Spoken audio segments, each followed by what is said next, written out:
The jars sat in 3 long rows on the church basement table, catching the light through the high, dusty windows, and every one of them glowed the deep red of a garnet held up to a lamp. 140 jars. And beside them, pinned to the wall with a single tack, was a sheet of butcher paper with 61 names written on it in pencil. A waiting list for a thing that did not yet exist because it was already spoken for before she could make it. She stood behind that table in a clean apron with her hands folded, and half the town of Halden's Creek filed past to look, and some of them could not meet her eyes because they remembered what they had said in August. Remember that. And now, go back with me 2 seasons earlier to a hot morning when a girl of 19 handed a man $8 for a quarter ton of fruit that everyone agreed was already garbage. Her name was Odile Marchand, and she was alone in the world, in the way that makes a town nervous. Her father had gone into the ground 2 winters before, coughing up the last of a life spent hauling other men's freight, and her mother had gone before that so quietly that Odile could barely remember the sound of her voice.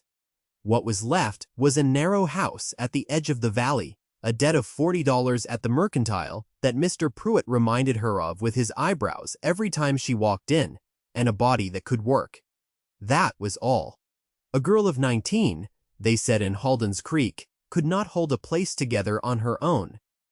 A girl of 19 ought to marry, or ought to go into service in the city, or ought at the very least to stop pretending she could reason her way out of poverty the way a man might.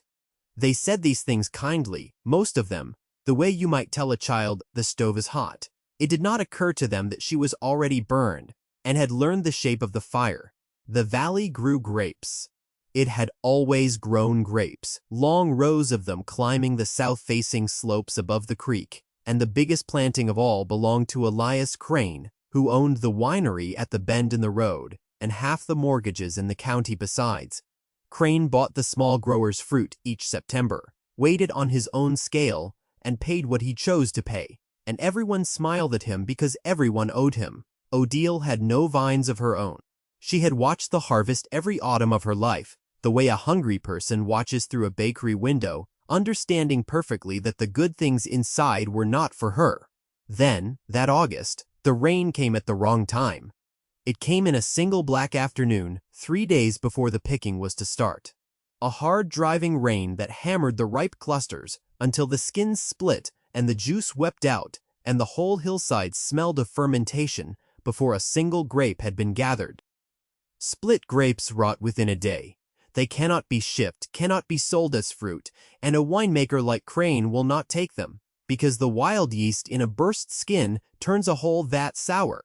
So the growers walked their rows the next morning cursing, and Crane walked his own rows doing sums in his head, and the verdict passed from mouth to mouth down the valley.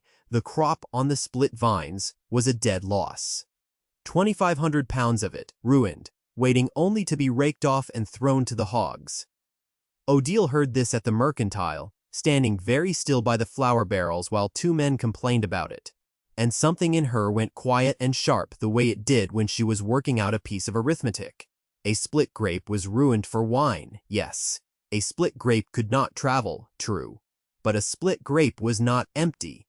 A split grape was a sack of sweet juice that had simply lost its skin's promise to keep.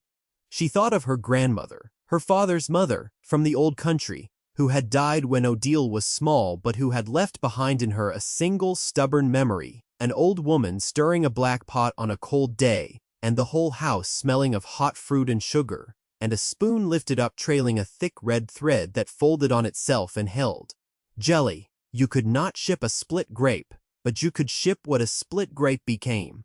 She had $8 to her name and a debt of 40. What she did next, the town would call madness for weeks. She walked the 3 miles to Elias Crane's winery in the noon heat, and she found him in the yard supervising the raking off of his spoiled rows, and she asked him what he meant to do with the split fruit. He looked at her the way a man looks at a stray dog that has wandered into his supper. "Throw it out," he said. "Feed the hogs." "Why?" And she said she would take it. All of it, every split cluster on every ruined vine, if he would let her pick it herself off the wire. Crane laughed, And the men with him laughed, and he said she was welcome to break her back on garbage if it amused her, and he would even sell it to her since she seemed to want it so badly. A joke. He named a joke of a price to make the men laugh harder, $8 for the lot, 2,500 pounds, or what she could carry off before it turned. For $8. She did not have $8. She had 4. But she looked at that mountain of split fruit steaming faintly in the sun, and she looked at the smirk on Crane's face, and she understood that being laughed at was a kind of cover, a coal she could bank low under the ash. So she said she would give him $5 now, and 3 when she sold what she made. And Crane, delighted with the story he would tell that evening, shook a 19-year-old girl's hand on it in front of 6 witnesses. He thought he had gotten rid of a nuisance and made $1 and a good tale. He did not know he had just made the worst trade of his life, and he would not know it for a while yet, which is how the best kind of vindication always arrives. Now, $8 for 250 pounds of split grapes, because that was all she could reach and carry and process before the rest turned, was still a foolish price to a town that saw only garbage. She hauled the fruit home in borrowed buckets across 3 trips in the failing light, her arms crimson to the elbow, her back a single burning rope. And on the porch of the house, next to hers, sat old Tobias Wren, who had come from the far side of the ocean 40 years before, with nothing but a trade and a temper, and who watched her stagger past with her buckets and said nothing the first trip and nothing the second. And on the 3rd trip he stood up and came down off his porch and looked into the bucket and dipped one crooked finger into the ruined fruit and tasted it. Then he looked at her a long time. "The land does not throw anything away," he said in his heavy accent. "Only people throw things away. You have understood something." And he told her he would help. That was the first mercy in a hard season, and it was not a small one, because Tobias Wren knew things her grandmother had known. He knew that split grapes were sweeter than sound ones, the sugar concentrated by the water weeping out. He knew that the wild yeast that ruined wine did not matter at all to jelly, because the boiling killed it. He knew the trick. Her grandmother's people knew that grapes carry their own setting power in the skins and seeds, so that grape jelly needs no store-bought pectin if you cook it right and cook it long, and store-bought pectin was money she did not have. And he knew, above all, the thing he said to her over and over across the coming weeks. Worth is not in the thing, worth is in the doing. A grape on the ground is worth nothing. A grape in a jar in January, when there is no fruit in all the valley, is worth whatever a person will pay to taste summer in the dead of the year. She was not buying garbage. She was buying time and turning it into gold. They were. That is the whole middle of the story, and there is no shortcut through it. So I will not pretend there was one for her. She rose before light. She stemmed the grapes by hand, until her fingers were stained a purple that would not wash out for a month. She crushed them in a great tin tub with a wooden pestle, Tobias carved fresh, and she cooked the mash down over a fire in the yard because the kitchen stove was too small, cooked it and strained it through a doubled flour sack hung from the porch rail, so the clear juice dripped out drop by patient drop into a crock beneath. She could not rush that dripping. If you squeeze the sack to hurry it, Tobias told her, the jelly comes out cloudy, and cloudy jelly is a poor man's jelly, and you are not going to sell a poor man's jelly. So, she let it drip through the night while she slept in a chair beside it, and in the morning she had juice as clear as a garnet, and she boiled it with sugar bought on credit from a grudging Mr. Sack. Pruitt boiled it and skimmed it and watched it with the whole of her attention, until the moment the spoon lifted a thick red thread that folded on itself and held the setting point, the thing her grandmother's hands had known. It had worked. She had no proper jars, and this nearly stopped her. But here the second mercy came, small and strange. The widow Alcott, whose son had gone away to the city, had a cellar full of empty preserving jars from years of putting up food for a household that no longer existed, and she gave them to Odile for the promise of a dozen filled ones in return, because she was lonely and because a project in the neighborhood was a kind of company. so Odile filled jars. She poured the hot jelly into clean glass, sealed each one with a disc of wax and a scrap of cloth tied down with string, and set them in rows in the widow's cool cellar. And each night when the day's boiling was done, she went down with a lamp and counted them, and did her arithmetic in the dark. So many jars, so much sugar owed, so much price she might ask. $4 still owed to Crane, 40 to the mercantile, and every jar a coin she had not yet been able to spend. She kept the growing rows secret, told no one but Tobias and the widow what she was really building, because she had learned that a town will crush a hope it can see and let live a hope it cannot. She banked the coal low under the ash.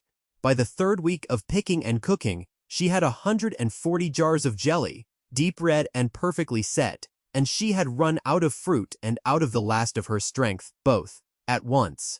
And it was here that the mockery she had been ignoring turned, for the first time, into something with teeth. Because a woman down the road, Mrs. Breeze, Teller, whose husband farmed and whose children were many, came to see what all the boiling had been about, and she went home and reported to the valley that the Marchand girl had spent a whole season cooking rotten fruit like a witch over a fire, and that no God-fearing soul would eat jelly made from grapes that had begun to spoil on the vine, and that it would likely make you sick. It is easier to believe a thing is rotten than to admit you were wrong to mock it. And so the story spread ahead of the jelly. Poison jelly, spoiled grape jelly. The desperate work of a girl too proud to know her place. Odile heard it and it frightened her, because 140 jars are worth nothing if no one will let them pass their teeth. She went to Tobias with her fear, and the old man only shrugged and said, "They will taste it or they will not. But someone will taste it. The mouth is more honest than the ear." The someone was a man named Whitfield, who kept the dining room at the railway hotel 2 towns over at the junction, where travelers stopped and expected finer things than a valley farm wife could offer. He came through Halden's Creek buying eggs and butter, and heard, as everyone did, the tale of the poison jelly. And being a curious man and a cook besides, he rode out to the Marchand place to see the witch for himself. She was not a witch. She was a tired girl with purple hands, and she was too proud to plead.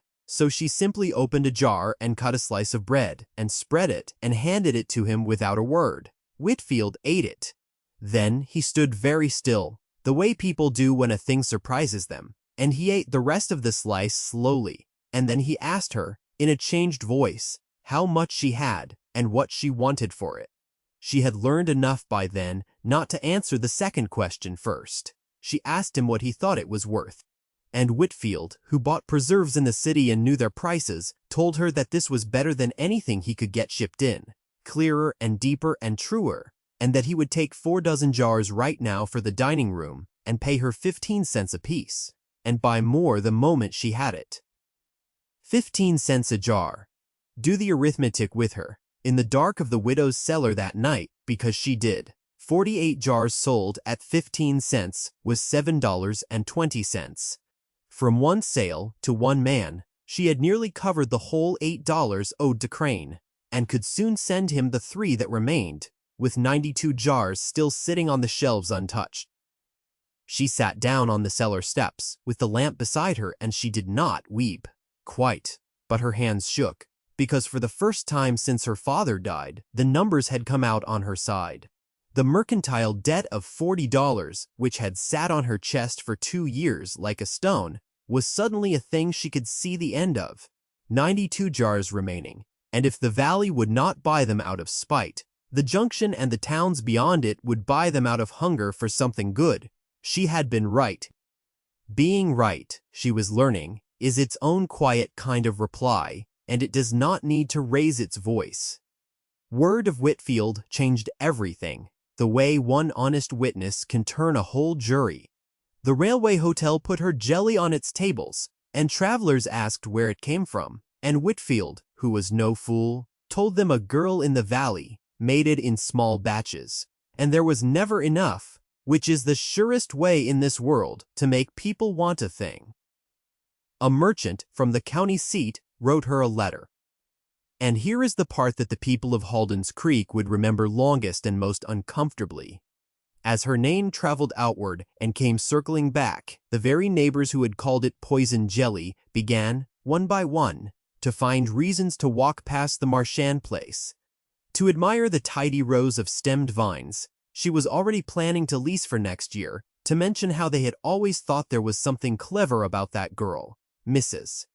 Teller herself came by with a covered dish and did not once say the word rotten. Odile received them all with the same quiet courtesy. She had received their scorn, which unsettled them more than any triumph could have, because there is nothing so disarming as a person who will not make you pay for what you said. But a valley is not fed by a single girl's good fortune, and the same season that lifted Odile pressed down hard on everyone else. And this is where the story turns from a girl's small victory into something larger. That autumn, the wider harvest failed. The rain that had split the grapes was only the first blow. A wet, cold September rotted the wheat in the shock and blackened the potatoes in the ground. And by the time the first frost came, the whole county understood it was going to be a lean, frightened winter. Elias Crane, whose wine grapes had been thin and sour that year, called in what debts he could and tightened what credit he offered, and Mr. Pruitt at the mercantile grew stingy with the flour and the sugar, and families that had laughed at a girl for cooking garbage now sat at their own tables, doing arithmetic in the dark and coming out on the wrong side of it. Hunger changes a town. It strips the manners off people and shows you what is underneath and what was underneath. Halden's Creek that autumn was fear, and Odile alone in her narrow house, with 92 jars sold and a second and third batch of late-gathered fruit already put up, with money in a tin behind the stove for the first time in her life, and Crane paid off, and the mercantile debt shrinking week by week, found herself holding exactly the thing a hungry town most wanted: food that kept. Foddered. Food that was sweet. Food that tasted like the summer they had all lost. She could have been cruel with it. This is the moment the whole tale has been walking toward, and I want you to feel the weight of it, because it was a real choice and not an easy one.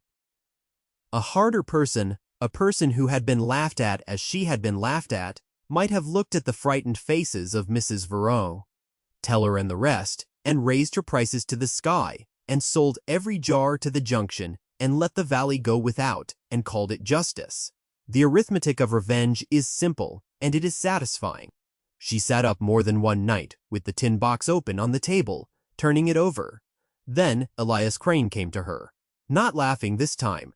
He came in a good coat with his hat in his hands, because his winery was struggling, and his wife kept a hotel fine table and could get nothing decent to put on it. And he had heard, everyone had heard, that the girl he'd sold garbage to for $8 was now selling something the railway hotel could not keep in stock.